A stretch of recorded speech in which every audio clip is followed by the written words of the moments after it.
Yo ho. Yo ho ho. Looks like I am streaming. So that's always great. Let's get the stream going here. So cool. I'm going to share this to the internet. To the world. Okie dokie. Sweet. Alright.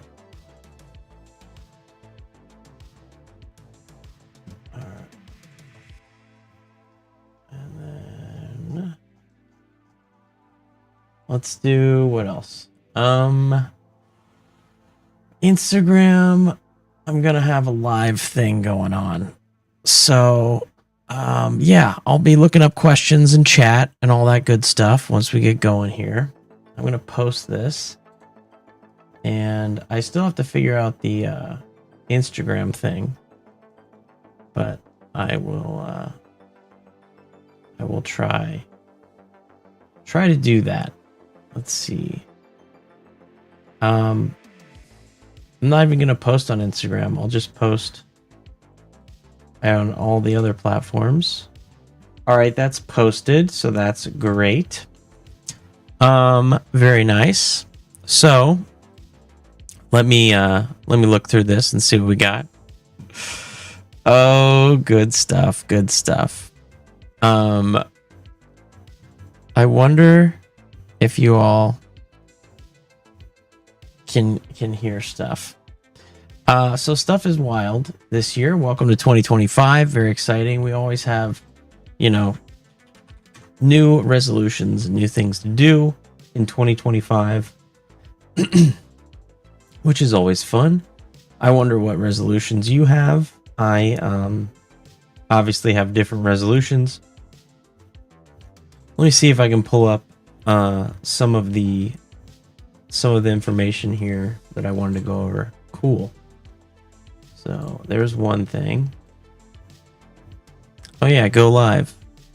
Let's see if I can go live also on Instagram. It looks like it is. It might be. Yes, Instagram. Cool. So it's live as well. All right, sweet. I love it. Awesome. So now I can see comments on Instagram and on YouTube. I honestly feel like I need 3 screens. This is ridiculous. Oh my gosh. Because you have to do, I obviously need like better streaming software so I can just see everything at once. That's probably the problem of not being able to see everything at once. That is a little tricky. So let me go back over here, and I'm going to do our little blog because we did some fun stuff. We are an SEO company in Columbus, Ohio. Thanks everybody for watching and all that good stuff. We're an SEO company in Columbus, Ohio. We do SEO, PPC, all that good stuff for local businesses. Shop local. Do that. That's my spiel, is to shop local because it's super important. And highly recommended to do, basically because every dollar that you spend locally is 67 cents stays in the local community whenever you shop local. So absolutely shop local, versus it's like 40 cents or less. I'm sure it's less when you're shopping like at Amazon or big stores or all that stuff. Yeah, try to shop local. Try to shop local hardware stores, local businesses. We represent a lot of local businesses in Ohio and Columbus, and that's really important. So today there were a couple things I wanted to go over, and one of them is SEO dead in 2025. So this is a interesting topic that I've heard so many times. But before I get into that, I'm going to get into some other items. First off, it's a new year. So with a new year, comes basically new resolutions. You have a new year, you have resolutions. So that is what I want to talk about. I got this email from Arnold's Pump Club, which I'm proud of myself because I joined Arnold's app to you know, get a little more fit, feel a little better about myself and all that, and try to look a little better, be a little healthier. And I'm sore from even the first workout. It was like a basic workout, and I'm already sore, which is crazy. You know, and I basically need the pump is what I need. I need the pump. What's this one?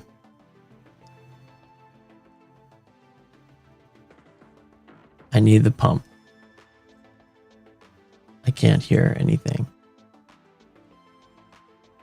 Hello, hello? Man, I hope things are on. So yeah, I need the pump because right now what I'm looking at is Arnold's Fit Club, and that's what I've signed up for. And basically, it's has to do with, he sends an email all the time. You can look at, you can observe, and let's see what he got here. Working on several goals is a critical mistake, and that is less is more. Wait, critical mistake, and that less is more when trying to achieve resolutions or goals. So pretty important. I can get some water.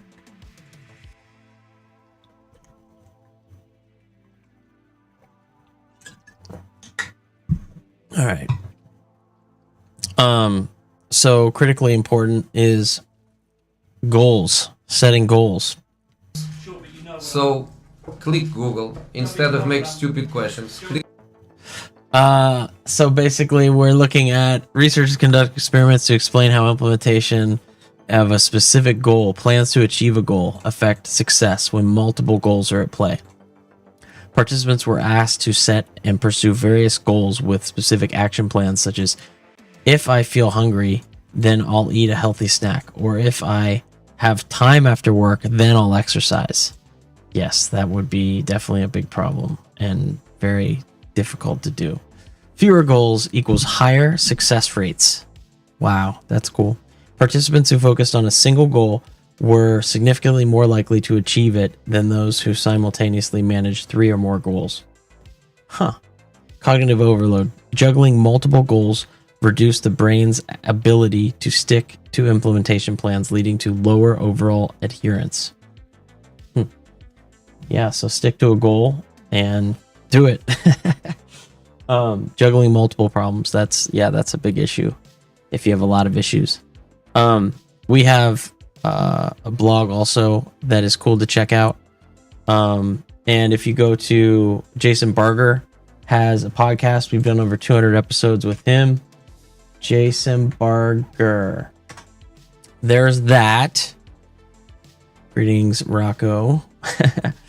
Thermostat Cultures Live is one of the events. If we do over here, that's the podcast we've done. We've done over 260 episodes, and he covers a lot of those topics of like setting goals and, you know, sticking to it so that you're consistent and that you actually like achieve them, because that's super important. So yeah, we've done a whole bunch. One of my favorite episodes is about managing tasks and that kind of thing. So it's like, let's see, it's back here. So we're in season 8 now. We had 52 episodes the last season. It was crazy. So we had a whole bunch that we did. Did I pass it? Leaders. I think it was around here. But it was about like goals and managing tasks and stuff like that. And it was very helpful because there's a lot of fluff that, like, you know, happens and you basically want to try to have focus, and I can't focus. So I'll skip that. But yeah, it's a good podcast. Check it out. Jason Barger Thermostat. So back here on goals, basically action plan, the effectiveness of if then planning dropped as the number of goals increased, suggesting that spreading focus diminishes clarity and execution. Interesting. yeah, if I do this, then I'll do that. So that's not a very handy way to do it. I said earlier, like, if I have enough time, then I'll work out. That's not a good way. You got to set like clear goals. Like, okay, I'm going to wake up, get dressed, go to the gym early. That's a clear goal, right? Go to the gym at 8 a.m. or whatever you have to do. And that's kind of what this is saying. If you make the most of this New Year's goals to prioritize 1 or 2 goals only, focus on resolutions that will impact your life the most. Resist the urge to overhaul everything at once. That's a big deal. Don't choose a million things to do at once, to tackle. Use simple implementation plans. Welcome to the stream. Clipping path. So pair each goal with a clear if-then strategy. For example, if it's 7 a.m., then I'll go to the gym. Yes. And then build momentum. Once you've succeeded with one goal, layer in another, builds progress, confidence, and creates the snowball effect. So, yeah, sounds good to me. Let's see here. Track your progress, write down small wins, stay motivated, and ensure that you're moving in the right direction. Very good. Yeah. Yes. Yeah, I mean, writing down stuff is always handy, I guess. Like, I definitely write down a lot of stuff, and I definitely do a lot of that with tracking things. Like, I'll write down all the time, like in journals, and I have a million notes in my phone that do that kind of stuff too. So that's super important as well, to just like keep track of how you're doing. I actually do videos, like even of myself on my phone, just like check-ins that I'll watch like months later to say like, how are you doing, future Ted, right? Future you.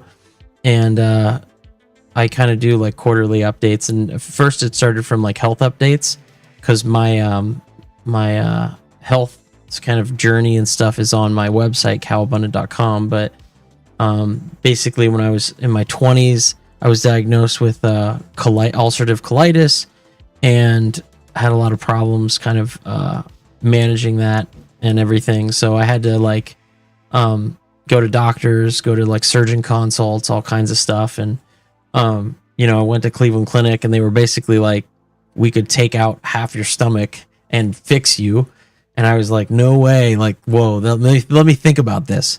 And then I thought, okay, I need to reset, and I need to figure out, a better path maybe, and try out more things. And I've tried out everything, like natural stuff. I did hypnosis. I did all kinds of stuff, and like, just stress management and being smart about diet, about eating, about my choices was the best thing I could do. But that all stemmed from having goals. Like, okay, I have this goal to be better, and now I'm on a great treatment plan with my doctors. So having a support staff, it's all super important, to like a support staff in anything. If you're working out, if you're, trying to build muscle, trying to improve yourself, whatever it is. Mr. Dabu, good to see you. Whatever it is, if you're trying to like better yourself, then having a support staff, having people beside you is super important, because that gets you to the next level. And that like, can make you, like for me on my health journey, that was something that I needed, was just like people to, doctors, family, even like talking online. Sometimes I talk like on Reddit, blogs, other things, like just asking questions. And, yeah, look through everything. So data is super important. And, if you have a goal, if you want to, reach a mile in a certain time, or do a marathon, or whatever the heck you want to do, ideally start off simple. Don't just say I'm doing a marathon. Do something else. Do something like, first walk a mile. I mean, that's what you have to start with. And even before then, right, it's just like go to the gym. It's just something basic. And then go consistently like 4 days a week, and then keep that going for like a month. And then, you can start to build on that, and have continuous goals is super important. And that's how you improve, because it's not about the destination. It's not about just saying, oh, I want like perfect abs or something. That's not how you do it. How you do it is you set yourself on a journey. And the whole purpose of life pretty much is, what's the journey? What's your journey, and what journey do you want to do? What journey do you want to take? Where do you want to go? And how do you want to get there? Because getting there is the whole thing. It's not the destination. It's never the destination. It's like, you want endless money, you want all this stuff, whatever. That's a point, that's a goal, yeah. But how you get there is so much more important, and that's where you'll have fulfillment in your life, is actually like, respecting the journey. If I was just given a pill years ago for my health needs in my 20s, it's like, here you go, you're done. I would not respect my body. I would not respect where I am, and I would be a totally different person. So totally important to respect the process. And I respect that. So this is this Arnold Pump email. He does this he does it all the time. It's kind of crazy. He does it a lot, but let's see. So down here, I'm going to go back to his priority goals, and then be kind to yourself. So remember, crushing a single goal is better than stumbling over several. Every step forward counts. That's true. Be kind to yourself. That's super important, especially in 2025. Be kind to yourself. Be, nice to yourself, nice to others, but you got to be nice to yourself, because that's where it starts. If you hate yourself, other people know that. They're gonna be like, I don't want to be around this person. So definitely be kind to yourself, and little goals are still good. I came out with an album years ago called Little Victories, and it was alternative band. I was in a touring drummer, but little victories, so super important. The little things that you do that are successful, see that, and don't get discouraged if you lose sometimes, right? Because it's all little victories. It's all like millions, tons and tons of endless things. It's all about that journey.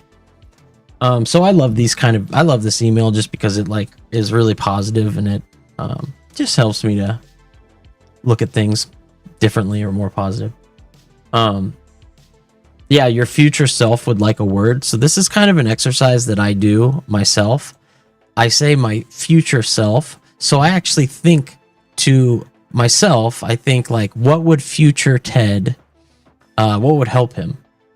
What would be beneficial for that person? And so if it's something like working on a project, or if it's, I need to send that email. Oh, I need to do this work. Oh, I need to, whatever it is. Like, if I do this now, it's a pain, but my future self will appreciate this. And that really helps me. I know things are hard, but me saying future, and I even say future Ted in videos I do on my phone and stuff, saying check-in. So future self is important. So just says how many of you waking up today deciding how to make this year your healthiest yet? True. I actually did sign up for the Pump app and it got me. But yeah, Arnold's done a lot in Columbus, Ohio. I've read his book as well. It's pretty awesome. It's 7 tools for being successful, I think it is. And he there's his little statue. So he has this statue, the Arnold statue. It's like the classic statue. And they have the Arnold Classic every year. That's actually happening in March, so it's coming up soon. There's a statue though, I think, in front of, is it not the convention center? Yeah, I think it's in front of the convention center. So yeah, that's cool. I've gone there some. It's awesome. All right. So let me go into the big topic today. Is SEO dead in 2025? Oh my gosh. Is SEO dead in 2025? I think nice job, team. I think that okay, this article basically is to talk about we've had this conversation of is SEO dead in 2025. Lots of articles have come out about this because in 2001, since 2001 they've been coming out. our company does search engine optimization, and this sort of thing is about marketing and all that, improving your business, improving your website, whatever. Is SEO dead in 2025? So we actually are talking about, is SEO change? SEO is changing in the age of AI.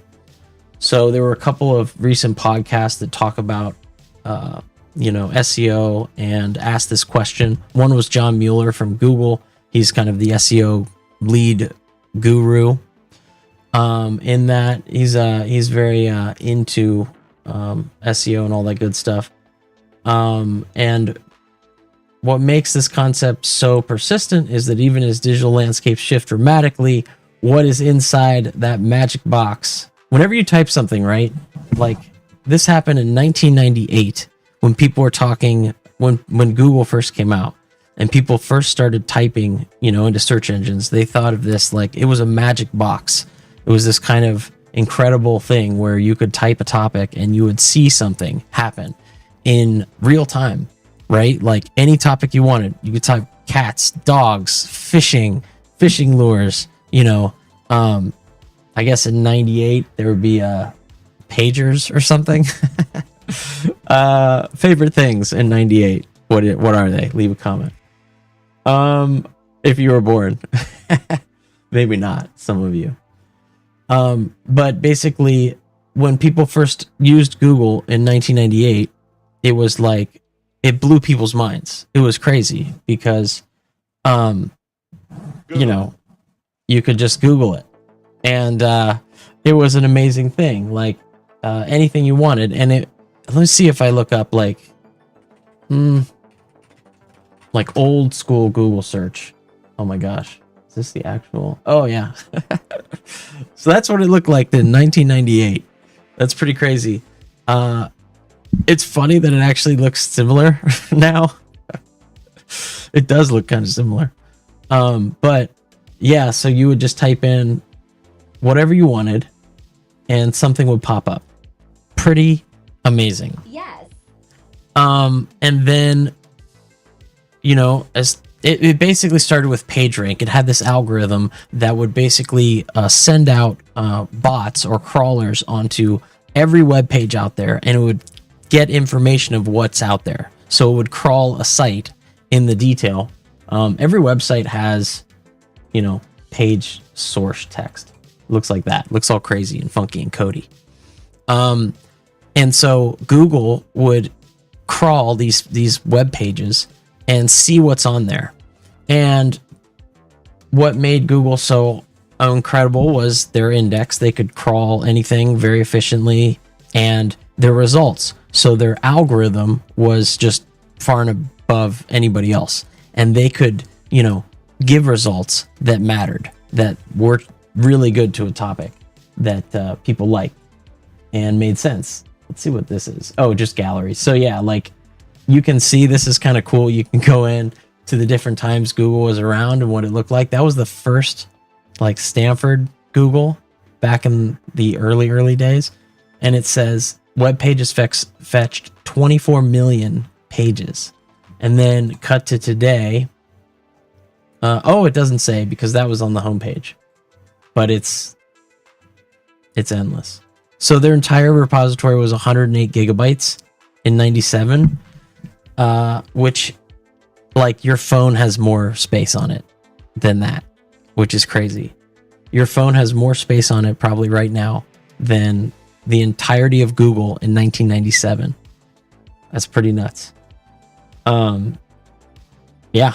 So anyways, they would cover all these sites, and then as time rolled on, they had more websites, more pages. There's 1 billion web pages. So it grew pretty exponentially, and the number of data points has increased since then, like more data sets. It's been absolutely nuts. So we can see there's a lot. Google hasn't changed for a number of years. It's kind of interesting. But on this note, the transformation is basically akin to saying our car is irrelevant, because people say like, oh, the car is irrelevant now because you have electric vehicles. So that's not exactly true, right? The point is that like internal combustion engine is irrelevant, obviously, or starting to be, because electric vehicles or EVs are out there. But the car itself, the vehicle, is still very much intact, very much alive. And it's still going to be the thing that gets you places, is the car itself. It's just the internal mechanism has shifted. And that's the same way that's happening with AI. It's the same exact thing. Like when you do a Google search, for like best, let's see, what is the best way to get rid of what I need, chat, anything? What is, pimples. Stink bugs, mice.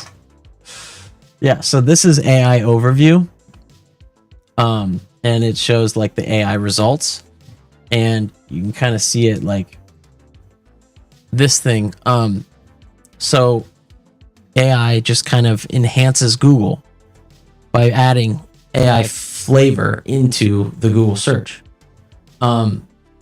So it's kind of interesting because like now what we have is this AI is basically built on top of existing PageRank that I talked about. All the way back in 1997, they had PageRank. That was that basic algorithm that was developed by Sergey and Larry Page at Google. And that algorithm that was built in 1997 at Stanford has been adapted and changed and modified and improved, and they're constantly doing updates to it, just like they added search with AI recommendations now. This is part of Gemini, this AI overview. This is a new AI system that Google uses that is directly embedded into search. And, Google is the largest search engine, period. And they have 90% market share. It's insane. That's why the DOJ is attacking them, saying you're a monopoly because, they're massive. And there have been other things that have been not nice. But a lot of these companies, unfortunately, are in similar things. And when you get into that, just like Microsoft was held a monopoly in the 2000s, about 2010 or 2008. So what Google's doing is just advancing search. So it's the same idea as having an EV, like a new type of car. It's putting search into the future using AI. And it's pretty cool, like what you can do, what you can search now that's even faster. And obviously there's ChatGPT, there's all kinds of other tools that you can use. Meta has their own stuff. There's all kinds of stuff that is out there. Twitter has Grok, or X has Grok. There's all kinds of things, and everyone wants to be on this. And so we kind of talk about that. But the shift is that AI is merging into search. And these same principles, again, are built on PageRank. And PageRank is that process where it uses the index of the web. It does Reddit. It does all kinds of, social media. It does other things that it puts in there, even LinkedIn. Bing owns LinkedIn. It's a whole connected mess, shall we say. But all these companies together use that index of PageRank to basically use these SEO signals to serve you the best content when you type in a search. And a lot of these contextual-based signals were first initially discovered by PageRank and then adapted over time, and that's what SEOs do. We go into the back end, we look at the metadata, we look at the information on a site, and we try to improve it so that Google can better find it, right? If you have a really good index, it's easy to find something in a book, right? It's easy to find something if you can quickly get to it. And so by putting all these things and using these tools that SEO professionals have done for a while, you can better kind of organize that data and show, get businesses to the top. And that's kind of where SEO and AI is, AI SEO basically in the future. So this is an interesting chart. I'm going to get some water.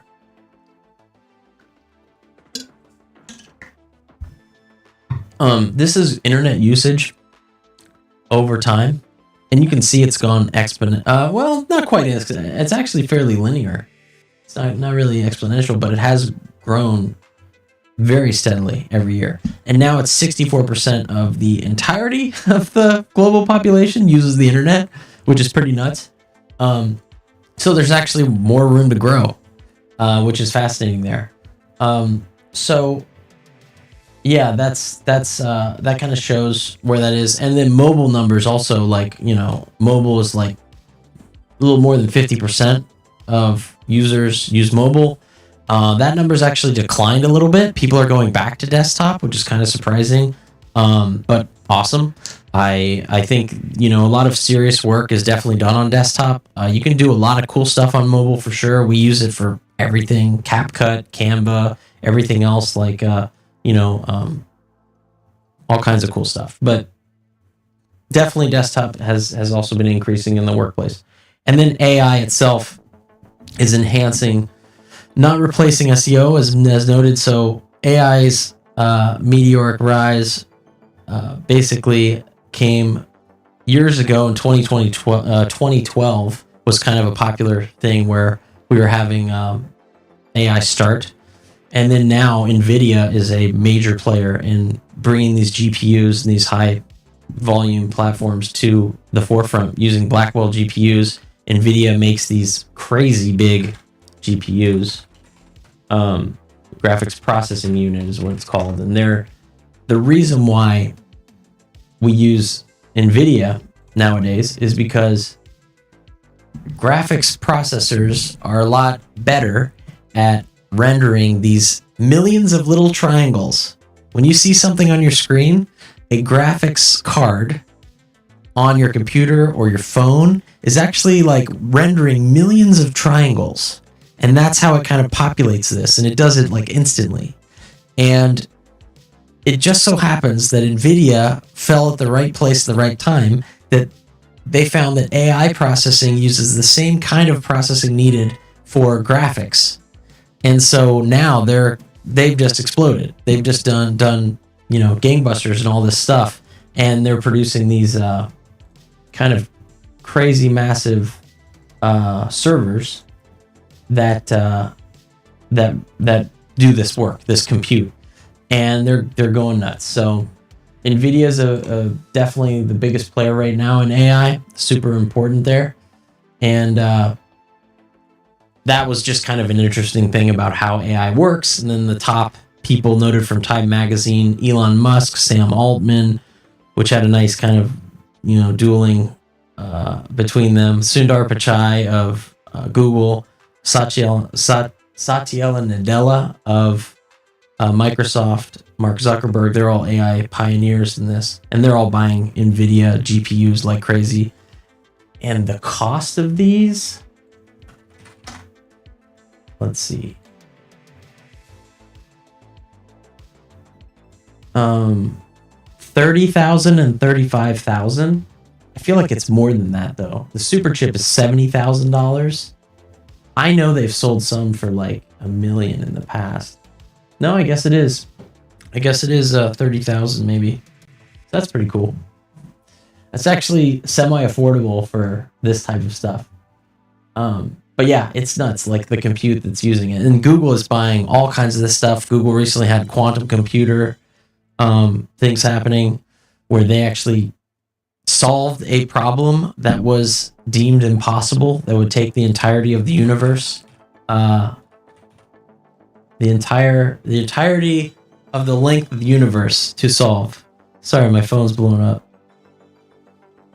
Don't know what's going on. So anyways, quantum Google, they just had a thing that just happened. There's quantum AI. Yeah, they're building AI through, and then quantum chips are different. That's a whole nother subsystem.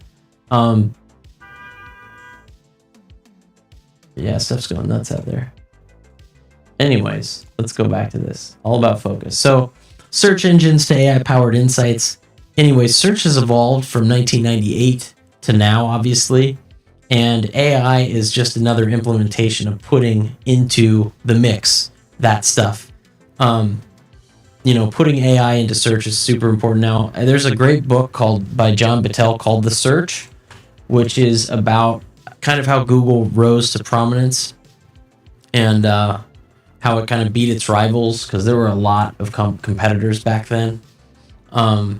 And they managed to do it. There's actually a company down the street from us, CompuServe, in Columbus, Ohio, that used to be a big player as well. They were kind of like a competitor to AOL also, but they were in Ohio, right down the street. So that's kind of interesting. So yeah, SEO matters in 2025 because of creating high quality content, which AI thrives on. It's all about content. It's all about creating. It's all about, AI getting that information to rank your site better. It's just like starving for content. It wants more and more and more. And these chips, like these data sets, are absolutely amazing. Contextually rich, informative content, answering questions, solving problems. Super important in 2025. Prioritize user experience. Also, fast loading mobile sites, all that stuff, super important. AI just loves all that stuff for ranking algorithms. And then invest in technical, structured data, super important. So like whenever you put up a video, add a good title, add a good description, add everything. All that detail is super important. Anything you can add is very important for Google to understand what's going on. And even these other search engines, there's a lot of kind of side data and APIs that like ChatGPT uses, that it basically scrapes the internet for details and subject matter. So putting yourself in different platforms is super important as well. And then AI uses enhanced SEO algorithms. So many of the same technical backend is built on the foundation of PageRank, which I mentioned, which was created in 1997. Absolutely insane.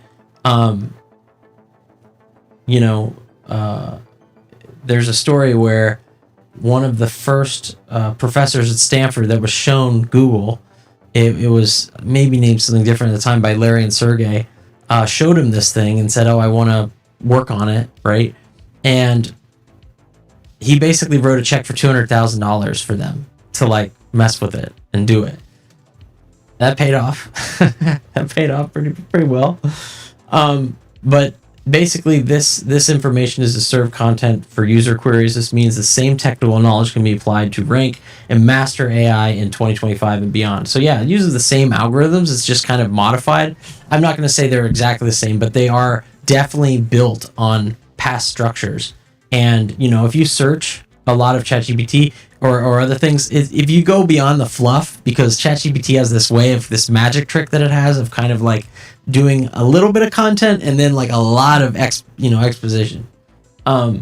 So you kind of have to go beyond that, but then a lot of the details are similar to what you might find just on Google anyways. In some cases, you just have to dig through it. So it's like the future of search. It's just easier, simpler answers right to you.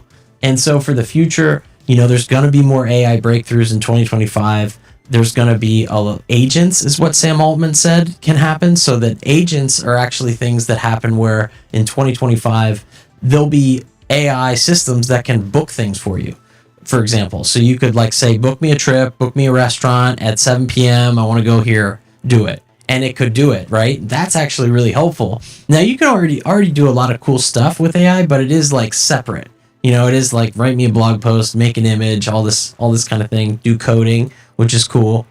Or you have to do a lot of piecing together. But right now we're starting to see a lot of things come together more so, like animation, all kinds of cool stuff. We did an animation that we've been messing with for clients that is kind of cool, but it's not quite there yet. But only like 3 months ago we couldn't do it. And it's already like, wow, we can do animation. The problem now is like the lips are not syncing. So we have to, I think in like 3 to 5 months, it's going to be there. Like it's moving so fast. It's awesome. But we use a lot of these tools. So basically in the year ahead, expect more on how users interact with digital content, from voice activated search to augmented reality integrations. It's exciting. It's interesting. But SEO is not dead. It's the cornerstone of future AI powered world. And so as tools evolve and all that good stuff, so do we, so does everybody. You got to evolve. And that's what all these systems are doing. But they're built upon these past, like PageRank from 1997. Like these systems that have been around a long time are just kind of improved upon. And it's fascinating. It's absolutely fascinating. So that is kind of what I wanted to share. So thanks everybody for joining, and leave a comment, like the video, And yeah, we'll see. Maybe I'll do some more of these in the future. So appreciate it.